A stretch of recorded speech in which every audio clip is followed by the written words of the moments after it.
까지입니다. 전반부는 다니엘과 세 친구의 중심으로 펼쳐진 바벨론 시기의 믿음의 그 투쟁들을 다루었다면, 후반부는 앞으로 일어날 일들에 대한 다니엘의 예언을 다루고 있습니다. 이런 부분 때문에 다니엘서의 별명 중에 하나가 구약의 요한계시록이라고 합니다.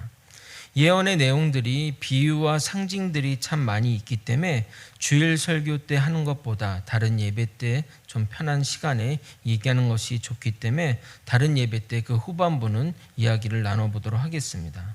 오늘은 다니엘서 6장까지의 내용을 총정리하고 마무리하고자 합니다. 다음 주부터는 고린도전서로 여러분을 만나뵙도록 하겠습니다. 특별히 오늘 위기 상황 가운데 다니엘이 자신의 굳건한 신앙의 정체성을 지키고자 하는 모습에서 우리의 삶의 적용점이 무엇인지 살펴보도록 하겠습니다.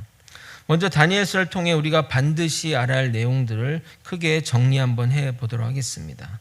첫 번째는 하나님께 붙들린 자는 하나님이 그의 인생을 책임져 주신다는 겁니다. 하나님이 쓰시고자 하는 이에게 재능과 은사를 주셔서 궁극적인 하나님의 일을 그를 통해 이루어 가십니다. 그러므로 하나님께 붙들려 있는 자에게 이 재능과 은사는 결코 개인의 능력과 믿음에 때문에 주어진 것이 아님을 우리는 명심해야 합니다. 그래서 성경을 볼 때 그 사람이 되자 또는 그 사람을 본받자 식의 접근은 잘못된 것입니다. 어느 정도 성경의 인물의 삶에서 배울 점이 있지만 그를 우상화해서도 그를 섬기는 위치에 두어서도 안 됩니다. 인간은 하나님이 어떻게 쓰시냐에 따라 그의 인상은 천양지차로 달라지게 됩니다. 디모데후서 2장 20절 21절을 읽어드리도록 하겠습니다.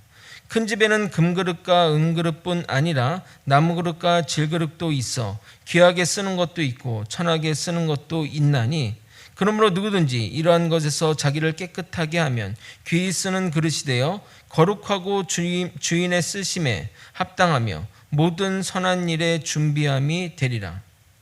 아무리 내가 금그릇으로 태어났다 할지라도 똥을 담고 있으면 똥그릇이 되는 것이고, 나무 그릇으로 태어났을지라도 금이나 보석을 담고 있으면 금그릇, 보석 그릇이 되는 것입니다.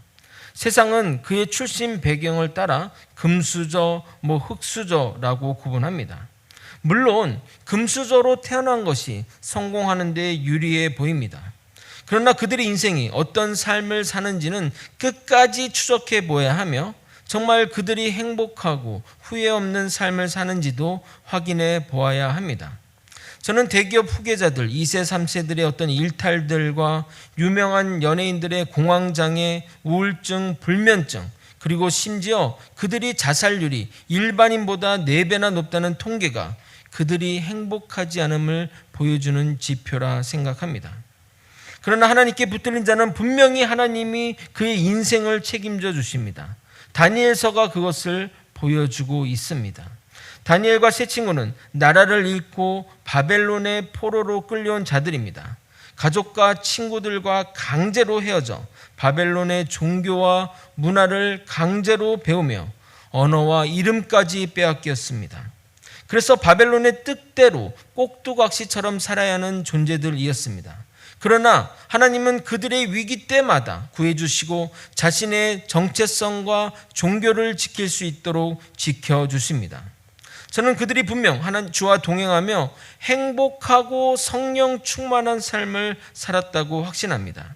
그러기에 우리 또한 주님을 의지하고 주님을 바라보는 삶을 살아야 하는 것입니다. 다니엘서를 보며 깨달을 두 번째 가르침은 하나님께 붙들린 자는 사명자라는 사실입니다. 하나님은 사명자를 개인의 영달과 행복을 위해 살게 내버려 두지 않습니다. 그들의 성공과 출세는 궁극적으로 그들의 사명과 연결이 됩니다. 다니엘과 세 친구의 출세는 앞으로 올 이스라엘 백성들의 그 포로 시기, 본격적인 바벨론 포로 시기를 준비하기 위해서입니다. 이스라엘 백성들이 바벨론 포로 시기 때 신앙의 정체성을 잃지 않고 하나님의 백성들로 살아가게 하려고 다니엘과 세 친구를 먼저 보냈고 그들에게 능력을 주어 높은 고위직에 있게 한 것입니다. 그들의 그늘 아래 이스라엘 백성들은 최소한의 자신들의 신앙을 지킬 수 있는 환경적 여건을 만들게 된 것입니다. 다니엘과 세 친구를 통해 느부갓네살 왕도 하나님을 믿게 되었으니 이스라엘 백성들의 이 신앙에 대해서는 자율권을 주었을 것입니다. 그러한 환경 속에서 이스라엘 백성은 신앙의 정체성을 지켰고 70년이 지나 다시 이스라엘 땅에 돌아올 수 있게 된 것입니다. 만약 그런 돌보심이 없었다면 이스라엘 백성들이 이스라엘 땅으로 돌아가는 것은 불가능한 일입니다. 여러분, 70년의 세월이 지났다는 그 말은 처음에 이스라엘에 포로로 끌려온 그 대부분의 사람들이 죽거나 정말 고령의 사람들만 생존해 계실 것입니다. 그러므로 지금 바벨론에 사는 대부분의 유대인들은 바벨론에 태어나 바벨론의 문화와 언어를 배운 사람이기에 그들에게 이스라엘은 남의 땅이나 마찬가지입니다. 여러분, 미국에서 태어나 미국에서 자라난 교포 2세, 3세는 정말 100% 미국 사람입니다. 미국 교포 2세, 3세에게 한국 땅으로 여행이 아닌 한국 땅 가서 살라고 하면 몇 프로나 갈까요? 거기다가 한국 전쟁이 끝나지 얼마 안 된 시점에 가라고 하면 말입니다. 마찬가지로 이스라엘 백성들은 전쟁의 폐허인 황무지이기에 이스라엘 땅으로 돌아가는 것은 결코 쉬운 일이 아니었습니다. 70년이 지났다면 그 유대인들도 바벨론 땅에 그 자신의 집과 일자리와 어떤 생활 터전이 있을 것이기 때문에 그것을 버리고 가라고 하면 누가 갈 수 있겠냐 이 말입니다. 만약 이스라엘 백성들의 신앙의 정체성이 흔들렸다면 아무도 돌아가지 않았을 것이고, 그러면 아마도 유일신 신앙과 유대 민족은 사라졌을 것입니다. 그러므로 이스라엘의 신앙의 정체성을 지켜주고자 다니엘과 세 친구들을 사명자로 세워서 그 역할들을 감당하게 한 것입니다. 다니엘서를 보며 깨달을 세 번째 가르침은 내 삶의 주인은 하나님이시라는 겁니다. 나뿐만 아니라 모든 세계와 만물이 다 주님의 것입니다. 우리에게 생기는 문제의 대부분은 내가 내 삶의 주인이 되면서 생기는 겁니다. 느부갓네살 왕도 그리고 벨사살 왕도 하나님이 분명히 보여주었음에도 불구하고 끝까지 자신의 주인됨을 놓지 않았습니다. 다행히 말년에 느부갓네살은 돌아왔지만 벨사살 왕은 그러지 못했습니다. 여러분, 내가 내 삶의 주인이 되지 말라는 의미는 단순히 아무런 의욕이 없이 인형처럼 살라는 말이 절대 아닙니다. 오히려 믿지 않는 자들보다 더 열심히 살아야 됩니다. 그러한 가운데, 열심히 사는 가운데 삶의 목적이 주님을 향해야 한다는 말입니다. 그런데 많은 이들이 돈에 이끌리거나 명예에 이끌리거나 자리에 이끌리거나 권력에 이끄는 삶을 사는데 그러한 삶은 결코 바람직하지 않으며 그 끝이 좋을 수 없습니다. 돈이나 명예나 권력이나 세상의 자리 모두 인간을 파멸로 이끌어 가게 될 것입니다. 과거의 미성년자를 노예로 만들어서 성착취물을 찍고 그것을 공유했던 박사방 사건을 보면 사람이 돈 때문에 얼마나 간악해질 수 있는지를 보여줍니다. 피의자 조 아무개는 돈 때문에 그렇게 악마짓을 한 것이고 거기에 참여했던 자들은 돈이면 다 괜찮다는 생각으로 한 것입니다. 저는 그 피의자 조 아무개가 잡히면서 한 말이 너무나 잊을 수 없습니다. 그는 이렇게 얘기했습니다. 이제 잡혀서 악마짓을 안 해도 돼서 다행이라는 말입니다. 세상은 적당한 것이 없으며 이 정도면 괜찮지가 되지 않습니다. 결국 악은 끝까지 우리를 멸망으로 이끌어 갑니다. 여러분이라고 다를 것 같습니까? 거기에 참여한 사람들 대부분은 우리 주변에서 보는 평범한 사람들입니다. 돈이 많거나 특별한 위치에 있는 사람도 있었지만 대부분 평범한 사람들이었습니다. 익명성의 가면 뒤에 숨어 인간의 악을 표출한 사건이 이 사건의 본질입니다. 물론 자신의 악함을 사는 동안 철저히 숨길 수도 있습니다. 그러나 하나님 앞에 가면 철저하게 드러납니다. 장담컨대 세상이 추구하는 것은 다 허망한 것들입니다. 의미 없는 것에 여러분의 소중한 삶을 그리고 시간을 버리지 말기를 진심으로 소망합니다. 마지막으로 다니엘서를 보면서 깨달아야 할 가르침은 하나님의 사랑입니다. 앞에서 보신 것처럼 하나님은 사명자를 세워 이스라엘 백성들을 돌보십니다.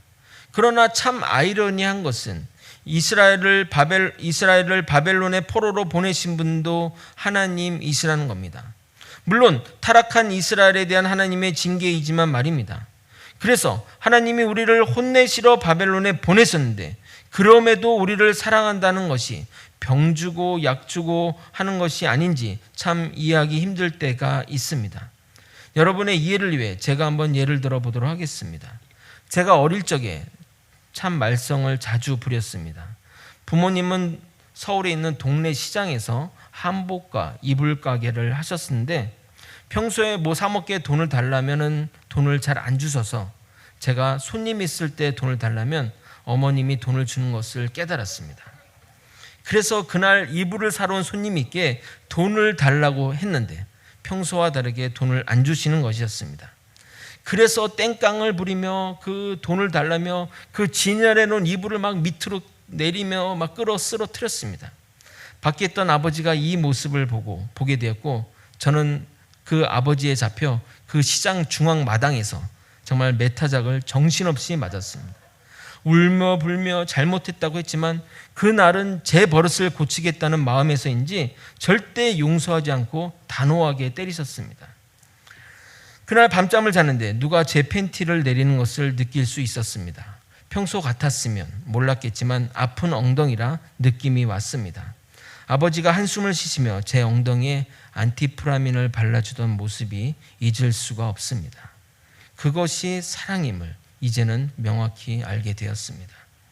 하나님이 이처럼 이스라엘 백성들을 징계하여 바벨론 땅에 보내셨지만 그들을 그냥 내버려 두지 않으셨습니다. 혼내는 것과 별개로 우리를 하나님은 돌보셨습니다. 그런데 하나님은 하늘 위에서 그냥 멀리서 우리를 돌보시는 것이 아니라 삶의 힘든 그 고난의 현장에서 비참함과 눈물의 현장에서 함께 하시며 돌보아 주셨습니다. 그래서 다니엘과 세 친구가 떨어진 그 불구덩이에도 함께 하셨던 것입니다. 그분은 임마누엘 하나님이신 것입니다. 하나님의 이 사랑이 없었다면 이스라엘의 민족도 다니엘과 다니엘의 세 친구도 결코 살아남지 못했을 것입니다. 주 사랑이 우리를 숨쉬게 하는 것입니다. 정리를 마치고 오늘 본문을 살펴보도록 하겠습니다. 다니엘을 끌어내리려고 총리와 고관들은 그의 잘못을 찾으려 했으나 그에게 어떤 허물도 찾을 수 없었습니다. 그의 삶을 면밀히 살펴보니 하루에 3번 기도하는 모습을 보게 되었습니다. 그래서 그의 투철한 종교심을 이용해 음모를 꾸미게 됩니다. 왕을 설득해서 한 달 동안 왕의 다른 누구라도 절을 하지 못하게 하는 법령을 내렸습니다.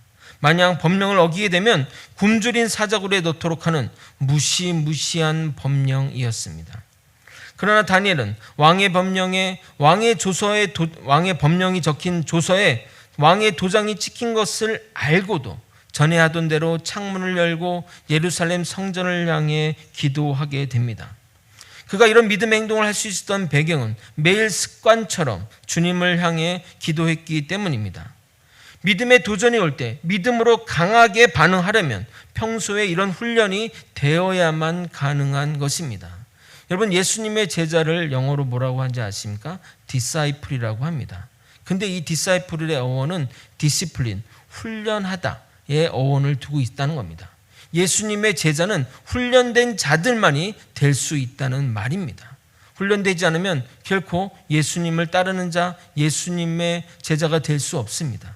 그냥 예수님의 팬으로서, 예수님을 그냥 좋아하는 사람으로서 따라다닐 뿐인 것입니다. 다니엘이 평소처럼 기도하자 음모를 꾸민 무리들은 왕에게 나아갑니다. 그러고 왕의 조서의 내용을 다시 한번 확인합니다. 왕이시여, 이미 조서에 도장이 찍혀서 이제 30일 동안 누구든지 왕의 어떤 신에게나 사람에게 절하면 사자굴에 던져 넣기로 하지 않았습니까? 라고 묻자 왕은 그럼 당연하지, 그렇게 했지. 그래서 내가 확실하자고 도장을 찍어 아무도 고치지 못하는 규례로 정했다고 이야기하게 됩니다. 그러자 그들은 기다렸던 듯이 이렇게 말합니다. 왕이여, 사로잡혀온 유다 자손 중에 다니엘이 왕과 왕의 도장이 찍힌 금령을 존중하지 않고 하루에 3번씩 그의 신을 향해 기도했다고 고발합니다. 그런데 그들이 다니엘에 부르는 용어를 잘 보셔야 합니다. 다니엘을 총리라 말하지 않고 사로잡혀온 유다 자손 중에 다니엘이라고 말합니다.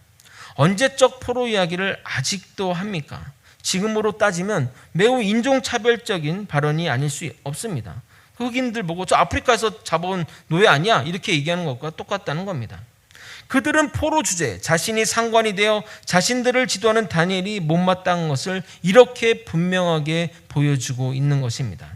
신하들이 다니엘의 잘못을 고발하는 내용을 듣자마자 왕은 바로 이들의 음모에 넘어간 것을 깨닫게 됩니다. 역사를 보게 되면 이런 일들이 비일비재합니다. 정적을 죽이려는 상대방의 음모들이 이러한 곳에서 얼마나 난무하는지 모릅니다.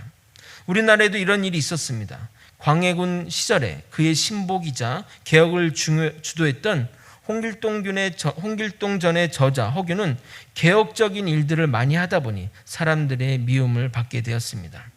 결국 계급사의 모순을 대응하기 위해 불만 세력과 혁명을 기도한다는 근거 없는 상소문들이 곳곳에서 올라왔습니다. 그러던 중 남대문에 포악한 임금을 벌하러 하남 대장군이 온다는 벽서가 붙었는데 이 벽서가 고문 끝에 허균의 신복이 허균의 명을 받아 쓴 것으로 누명 쓰게 됩니다. 하남은 허균의 근거지였습니다. 이 일로 허균은 의금부에 끌려갔고 모진 고문을 당했으나 자신이 했다고 인정하지 않았습니다. 그러나 왕은 그에게 온몸을 찢어 죽이는 능지처참형을 내리게 됩니다. 광해군도 이런저런 이유로 대내적으로 압박을 받아오던 시절이라 자신에게 충신인 허균을 살리려고 했다가는 많은 문제가 발생할 것을 알았기에 그 역모가 사실이 아님에도 불구하고 그를 죽게 내버려 둔 것입니다. 이처럼 다리오 왕도 이야기를 듣자마자 이것이 음모임을 알았고 자신의 조서까지 찍힌 법령을 스스로 무시할 수 없는 현실의 난관에 봉착하게 된 것입니다. 그래서 그는 그렇게 고민하고 고심했던 겁니다. 그 내용이 14절에 있습니다. 여러분이 한번 읽어보도록 하겠습니다. 다니엘서 6장 14절입니다. 시작. 왕이 이 말을 듣고 그로 말미암아 심히 근심하여 다니엘을 구원하려고 마음을 쓰며 그를 건져내려고 힘을 다하다가 해가 질 때에 이르렀더라. 왕이 이렇게 고민하고 애를 쓰는 가운데 왕이 빠른 결정을 내리지 않자 그 무리들은 다시 한번 왕에게 찾아가 재촉하게 됩니다. 이에 왕은 다니엘을 끌어오게 하고 사자굴에 넣게 됩니다. 그러면서 너의 하나님이 너를 구원하시기를 바란다고 말하고 사자굴 어귀에 돌로 맞고 왕의 도장과 귀족의 도장을 찍고 봉하게 됩니다. 그런데 여러분 좀 이상하지 않습니까? 사람들을 어떤 징계의 의미로 벌을 한다면 사람들이 많은 광장에서 굶주린 사자가 죄인을 잡아 죽이는 모습이 효과적일 텐데 사자굴에 집어넣고 그 입구를 돌로 막고 그리고 도장을 찍는 것이 말입니다. 그가 전직 총리이고 그간의 공로가 있기 때문에 마지막 험한 꼴을 보이지 않게 하려는 배려의 차원일까요? 아니면 사자굴에서 나올 것을 염려해서 그렇게 한 것일까요? 하지만 돌로 굴 어귀를 막고 봉인한 다음 왕의 도장과 또 귀족들의 도장을 찍는 것도 신기하고 다음날 왕이 굴에 가서 다니엘이 살아있는지 확인하는 것도 좀 이상하고 또 다니엘이 살아있다고 하니 굴에서 꺼내고 반대로 다니엘을 참수한 사람들을 사자굴에 넣는 것 등등 좀 이해하기 힘든 모습들이 연출이 됩니다. 왜 그러는 것일까요? 여러분 성경을 보실 때 좀 주의해야 할 사항들이 있습니다. 성경의 모든 내용들을 세세히 기록하지 않았다는 것입니다. 성경 전체의 문맥적 흐름과 내용에 지장이 없다면 많은 부분을 생략합니다. 만약 그런 모든 사실들을 다 기록한다면 하늘을 두루마리 삼고 바다를 먹물 삼아도 다 기록할 수 없을 것입니다. 하지만 기록되지 않은 부분도 충분히 고민하며 생각해 볼 수 있는 부분이 있기에 여러분에게 이렇게 질문을 드린 것입니다. 이렇게 성경을 좀 읽다 보면 왜 그럴까? 왜 이렇게 성경이 쓰여 있을까? 고민하다 읽다 보면 성경이 너무나도 재미있게 느껴집니다. 그러나 이 성경 외적인 것으로 결코 벗어나서는 안 됩니다. 그러면 왜 그렇게 하는 걸까요? 14절에 보면 왕은 자신의 충신인 다니엘이 음모에 빠진 것을 알았고 그것이 자신이 도장이 찍힌 조서 때문임을 알았기에 다니엘을 구하려고 마음을 쓰며 그를 건져내려고 힘을 다했다고 적혀 있습니다. 아무리 왕의 법령이라 하더라도 사실 개인의 어떤 신앙적인 부분은 사적인 영역이라 그것만 가지고 문제를 삼기는 힘든 부분이 있었을 것입니다. 그래서 신하들은 다니엘이 왕이 아닌 다른 신에게 절한 것은 왕을 무시하고 왕에게 충성되지 않음을 보여주는 것이라고 말했을 것입니다. 그래서 왕이 고민하여 나온 방법이 이것입니다. 다니엘을 조서대로 사자굴에 넣으나 그가 믿는 신이 위대한 신이라면 그 신이 굶주린 사자로부터 그를 구원해 낼 수 있을 것이지 않은가? 그럼 그와 그의 신이 옳은 것이니 너희들이 오히려 사자밥이 될 것이라고 역제안하게 됩니다. 그를 모함한 신하들 입장에서 왕의 제안을 거절할 수 없었을 것이고 그리고 실제 그런 일이 일어나지 않을 것이라 생각했기 때문에 그 제안을 수용하게 됩니다. 고대 근동의 문화를 보게 되면 누군가의 결백을 증명하는 방법으로 이런 식으로 했습니다. 우리나라도 그렇게 표현하지 않습니까? 내가 틀리면 내 손에 장을 지지겠어 라는 말로 결백을 증명하듯이 과거 바벨론도 이런 극단의 방법을 통해 누가 옳은지 증명하였습니다. 그러므로 다니엘을 굶주린 사자굴에 넣고 왕이 죽었는지 안 죽었는지 확인하는 것은 그가 결백하며 그의 신이 참 하나님을 확인하고자 하는 겁니다. 왕은 이렇게 참소자들에게 역제안함으로 자신의 실수를 해결하려고 했던 것이기에 왕도 나름의 노력을 했음을 보여주는 것입니다. 더불어 다니엘이 왕에게 얼마나 필요한 사람이며 충실한 신하였음을 보여주는 대목이기도 합니다. 신하 입장에서 왕의 제안은 깨름직했겠지만 여태까지 굶주린 사자굴에서 살아 돌아온 사람이 없었기에 그렇게 하기로 다니엘을 사자굴에 넣게 됩니다. 혹여나 왕이 다니엘을 빼서 살려줄 경우를 대비해서 돌로 맞고 봉인하고 왕도 하고 귀족들도 동시에 도장을 찍은 것입니다. 왕은 식음을 전폐하고 밤새 전전긍긍했다고 성경은 기록하고 있습니다. 새벽이 되자마자 왕은 굴 앞에 가서 슬피 소리질러 다니엘이 살아있냐고 묻게 됩니다. 그러자 다니엘은 이렇게 말합니다. 21절 22절입니다. 다니엘이 왕에게 아뢰되 왕이여 원하건대 왕은 만수무강하옵소서. 나의 하나님이 이미 그의 천사를 보내어 사자들의 입을 봉하셨으므로 사자들이 나를 상해하지 못하였사오니 이는 나의 무죄함이 그 앞에 명백함이오며 또 왕이여 나는 왕에게 해를 끼치지 아니하나이다 하니라. 22절에 보면 다니엘이 나의 무죄함이 그 앞에 명백하다고 말합니다. 굶주린 사자굴에서 그가 살아 돌아온 것이 바로 그가 왕에 충성된 신하였으며 그로 인해 그가 무죄임을 증명한 셈이 된 것입니다. 다니엘을 굴에서 끌어올리자 그의 몸이 조금도 상하지 아니었다고 성경은 기록하고 있고 그 이유가 하나님을 믿은 결과라고 말하고 있습니다. 23절입니다. 왕이 심히 기뻐서 명하여 다니엘을 굴에서 올리라며 그들이 다니엘을 굴에서 올린즉 그의 몸이 조금도 상하지 아니하였으니 이는 그가 자기 하나님을 믿음이었더라. 결국 음모를 꾸며 다니엘을 참수한 무리들이 죗값을 치를 때가 왔습니다.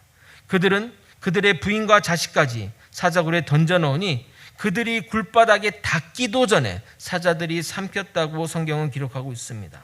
그리고 마지막은 이렇게 다니엘서 6장이 마무리됩니다. 28절을 여러분이 한번 읽어보도록 하겠습니다. 6장 28절입니다. 시작. 이 다니엘이 다리오 왕의 시대와 바사 사람 고레스 왕의 시대에 형통하였더라.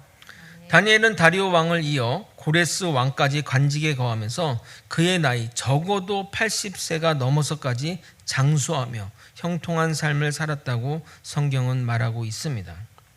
보통 나이가 들면 힘든 길을 마다하고 편해지고자 적당히 타협하며 고개 숙이며 사는 것이 일반 사람들의 모습입니다.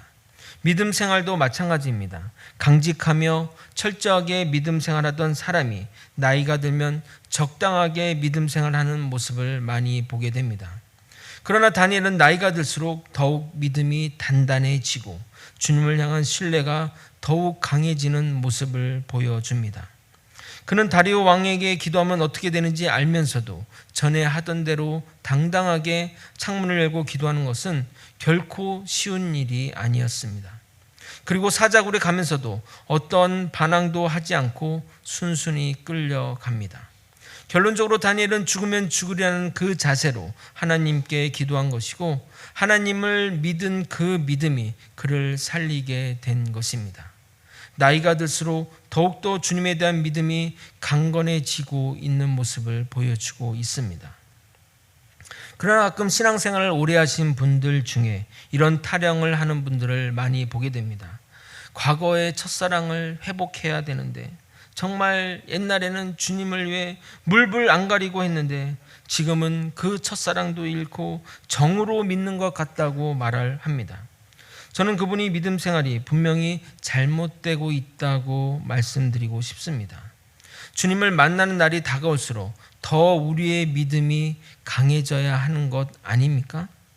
결혼을 앞둔 신부가 몸매 관리하고 피부 관리를 왜 합니까? 결혼식 날 신랑에게 잘 보이려고 하는 것 아닙니까? 그런데 결혼식은 점점 다가오고 있는데 마치 50년 산 부부처럼 남편을 또는 아내를 기다린다는 것이 말이 되냐 이 말입니다. 저는 저의 믿음이 죽는 그날이 가장 좋기를, 가장 믿음의 클라이막스를 찍기를 소망합니다. 그리고 실제 점점 주님에 대한 확신과 사랑으로 나날이 점점 좋아지고 있습니다. 사도 바울은 이렇게 이야기합니다. 그의 노년의 고백입니다. 고린도후서 4장 16절입니다. 그러므로 우리가 낙심하지 아니하노니 우리의 겉사람은 낡아지나 우리의 속사람은 날로 새로워지도다. 주님을 향한 사랑과 신뢰가 굳건해져서 영혼은 날로 새로워진다고 고백하는 사도 바울입니다. 진심 우리의 고백이 이 고백이 되길 소망합니다. 오늘은 다니엘과 같은 인생을 산 초대교부 한 사람을 여러분에게 소개하고 설교를 마무리하고자 합니다. 서머나 교회의 감독인 폴리캅을 아십니까? 그는 사도 요한의 제자로서 초대 교회의 기틀을 세운 중요한 인물입니다. 그의 노년의 시기에는 기독교의 박해가 절정에 달하던 시기였습니다. 탄압을 효과적으로 하기 위해 기독교 지도자들을 잡아 죽이기로 결정합니다. 결국 서머나 감독인 폴리캅은 잡히게 되었고 로마 관리들은 그를 잡아와 당장 죽이지 않고 회유하기 시작했습니다. 왜냐하면 그는 서머나 지역에 존경받는 지도자였는데 그를 죽이면 소요가 발생할 것을 걱정했기 때문입니다. 또한 내심 로마의 관리도 그의 인품을 흠모하던 사람인지라 그를 죽이지 않고 살려두기를 바랬던 것입니다. 그래서 관리는 그에게 그가 믿는 하나님을 부인하라고 말했습니다. 이에 폴리갑은 아무 대꾸도 하지 않았습니다. 그러자 관리는 이렇게 말했습니다. 당신 나이도 생각하세요. 대내적으로 할 필요도 없고 그냥 작게라도 나에게 하나님을 부인하고 황제만 섬기겠다고 고백만 하면 목숨을 살려주겠습니다. 잘 생각하십시오 라고 회유하였습니다. 그러자 폴리캅은 이렇게 고백하였다고 합니다. 86년간 그분은 나를 한 번도 모른다 하지 않았는데 내가 어찌 지금에야 그분을 모른다 하겠습니까? 나는 왕이요 나의 구주이신 예수님을 욕할 수 없습니다 라고 말하자 관리는 끝까지 고백하지 않으면 불에 집어넣을 것을 협박하게 됩니다. 그러자 폴리캅은 이에 굴하지 않고 당당하게 고백합니다. 당신은 1시간 동안 타다가 잠시 후면 꺼져버릴 불로 나를 위협하고 있지만 경건하지 못한 자들을 위해 예비된 심판과 영원한 형벌의 불은 전혀 모르고 있습니다. 어째서 이렇게 지체하고 있습니까? 당신이 원하신 대로 속히 시행하시오 라고 호통쳤습니다. 결국 폴리캅은 그의 바램대로 불에 타서 순교하게 됩니다. 아마도 그는 그날 밤 가장 따뜻한 주님 품에 안겼을 것입니다. 말씀을 정리하겠습니다. 우리의 믿음은 더욱 자라나고 성장해야 할 것입니다. 그래서 주님 만나는 날이 나의 믿음이 가장 좋은 믿음의 절정이 되어야 할 것입니다. 다니엘은 그런 삶을 살았습니다. 주님을 사랑하는데 어떤 위협도 두려움도 문제가 되지 않았습니다. 내 목숨을 지키고자 주님에 대한 사랑을 버리지 않고, 아니 주님이 우리를 향한 사랑을 잊지 않고 나아간 것입니다. 우리도 그 길로 나아가야 합니다. 날이 갈수록, 시간이 흐를수록 말입니다. 사도 바울은 이렇게 고백합니다. 로마서 8장 35절에서 39절입니다. 정말 주옥 같은 이 구절들은 우리가 암송해야 되는 성경 구절이 아닌가 생각합니다. 누가 우리를 그리스도의 사랑에서 끊으리요? 환난이나 공고나 박해나 기근이나 적신이나 위험이나 칼이라. 기록된 바 우리가 종일 주를 위하여 죽임을 당하게 되며 도살당한 양같이 여김을 받았나이다 함과 같으리라. 그러나 이 모든 일에 우리를 사랑하신 이로 말미암아 우리가 넉넉히 이기느니라. 내가 확신하노니 사망이나 생명이나 천사들이나 권세자들이나 현재일이나 장래일이나 능력이나 높음이나 깊음이나 다른 어떤 피조물이라도 우리를 우리 주 그리스도 예수 안에 있는 하나님의 사랑에서 끊을 수 없으리라. 우리가 매일 주님 만나는 그날을 고대하며 기대하며 하루하루 성실히 살아간다면 나를 향해 두 팔 벌리고 기대하고 기다리시는 주님을 가장 기쁘게 만나게 될 것입니다. 결코 부끄럽거나 고개 숙이며 주님을 만나는 것이 아니라 당당히 주님을 만나는 저와 여러분이 되시길 예수 그리스도의 이름으로 축원드립니다. 다 함께 이 가사를 담은 하나님의 조건 없는 사랑을 찬양하도록 하겠습니다. 1절만 찬양하도록 하겠습니다.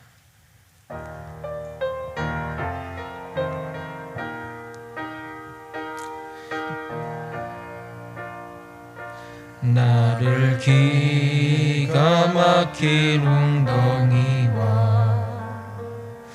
수렁에서 끌어올리시고 내 발을 반석 위에 두신 하나님의 그 사랑을 노래합니다.